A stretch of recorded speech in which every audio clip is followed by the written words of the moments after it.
What's up, everybody? Q&A time. I got a couple different questions about fitness. It's all fitness today. Nothing about nutrition or mindset. All fitness related. We got a couple funny ones here too. So let's answer those questions. Question number one, what can I do for my stiff, achy shoulders? I get it. Sometimes shoulders are stiff, whether it's inside the joint or up here. Most people, when they feel some stiffness in their shoulders, they might feel it in the front of their shoulder, inside the joint, or up here in their upper back area. Remember, in your shoulder is a lot more than just this. Your shoulder is your chest, upper trap, and even all the way back here. So what can help with that? There's a lot of different things. And we're gonna go through 3 different things for this. Number one is foam rolling or some sort of tissue release. So you can use a foam roller. It's kind of hard to use a foam roller on the shoulder area. A lacrosse ball might be better. Just getting a little lacrosse ball and pinning it against a wall or the floor and just giving yourself a little massage with that. Just going through all the areas. I like to do what's called the shotgun approach. Instead of focusing on one specific area that has the most tension, go all around that area. If we loosen up all the muscles around that area, it's gonna help loosen up whatever stiff muscle or stiff area exactly you're feeling.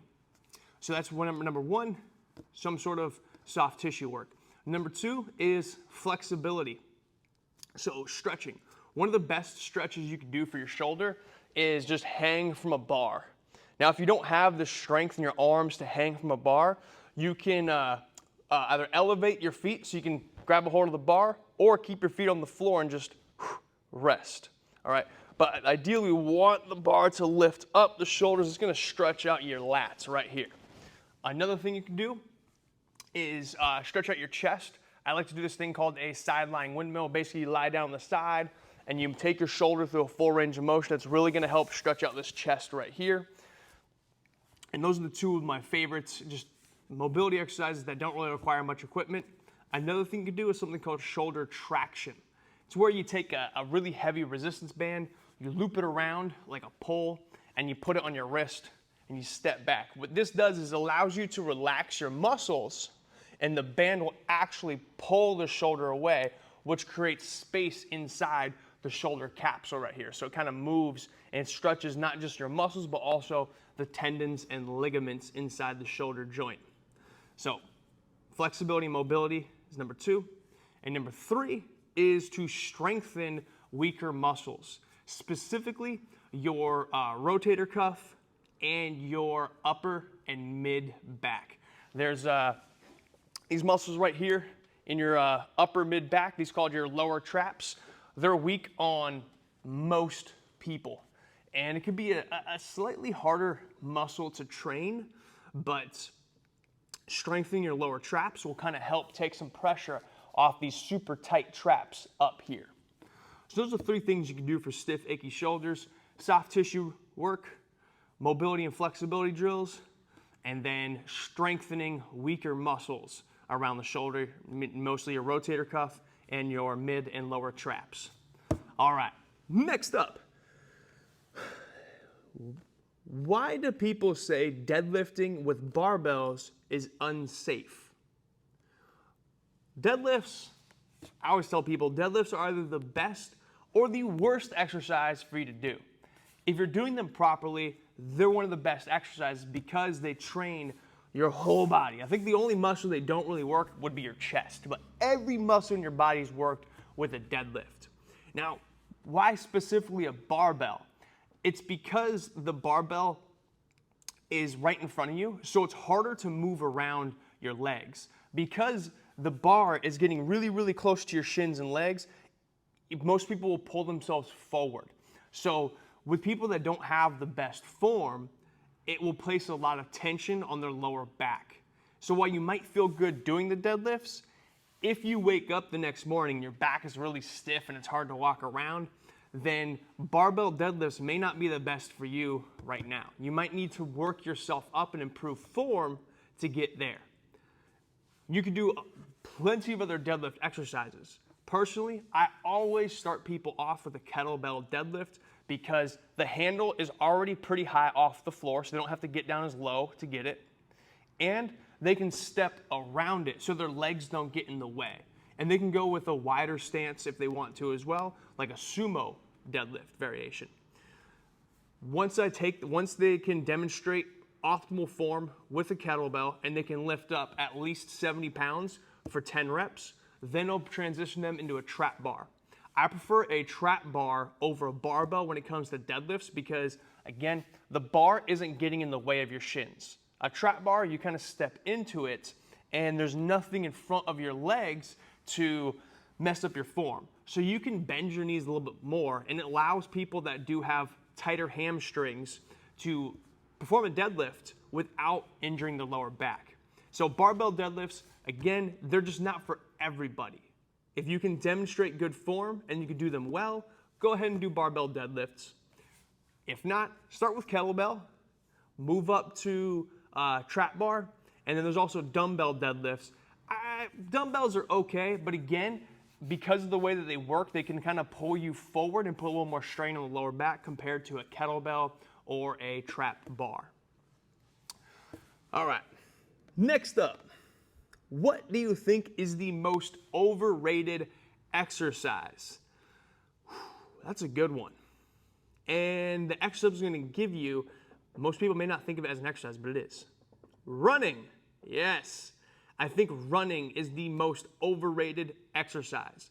Reason why is because most people run, well, number one, a lot of people do not like running.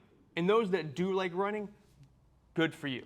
Good for you. I understand that running is much more than just pounding the pavement and burning calories. But most people that run with the intention of, I'm here to burn calories and get exercise. And it's the one thing I know how to do.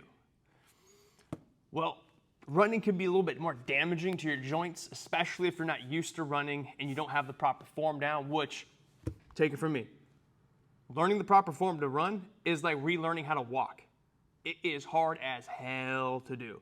So for the average person that's just gonna be like, I'm gonna go on a 1 mile, 2 mile run, or even a 5K, when they're pounding that pavement, step after step, thousands of steps, that's gonna have an impact on your joints. And after a while, it may not feel good anymore. There might be some overuse injuries that occur. So running is the most overrated exercise.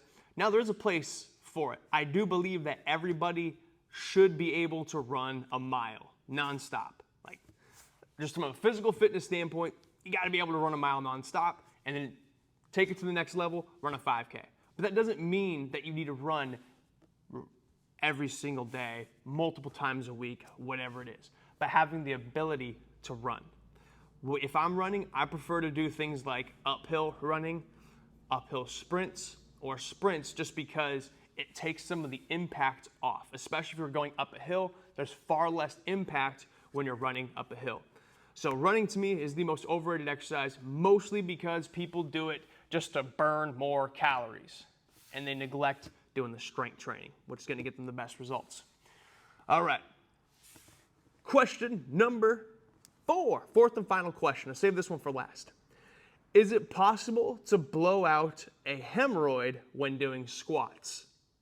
Now, I'm not a doctor, but if you can blow out your asshole, which you can if you want to, disclaimer, Google pink sock. Look at the images. Don't say I didn't warn you before you do that, all right? But if it's possible to literally blow out your intestines through your butthole while doing this heavy, remember, this is like a heavy ass squat. This isn't like I'm doing some body weight squats or I'm squatting with a 25-pound dumbbell. No, this is heavy, heavy, heavy squats. If you could blow out your intestinal tract, you could definitely blow a hemorrhoid. Also, because hemorrhoids are created through strain. If you're sitting on the toilet, you're like, pushing, those little veins in there get inflamed, boop, and that's what creates the hemorrhoid. So if you can get that just from those, you can definitely blow, not just blow, but create hemorrhoids by doing heavy strain exercises around your hip area. That would be more so heavy deadlifts, heavy hip thrusts, and heavy squats. So yes, You can create hemorrhoids and blow a hemorrhoid. And I'm not sure what you mean by blow a hemorrhoid out. Maybe it caused some sort of bleeding. I don't know, haven't experienced that before. But again, if you want to see that on the extreme level, Google the image pink sock. But don't say I didn't warn you before you Google that. All right, that's it for today's Q&A. If you have questions about fitness, nutrition, mindset, shoot them over to me and I will answer them to the best of my abilities. So thank you very much for watching. I'll catch you next time.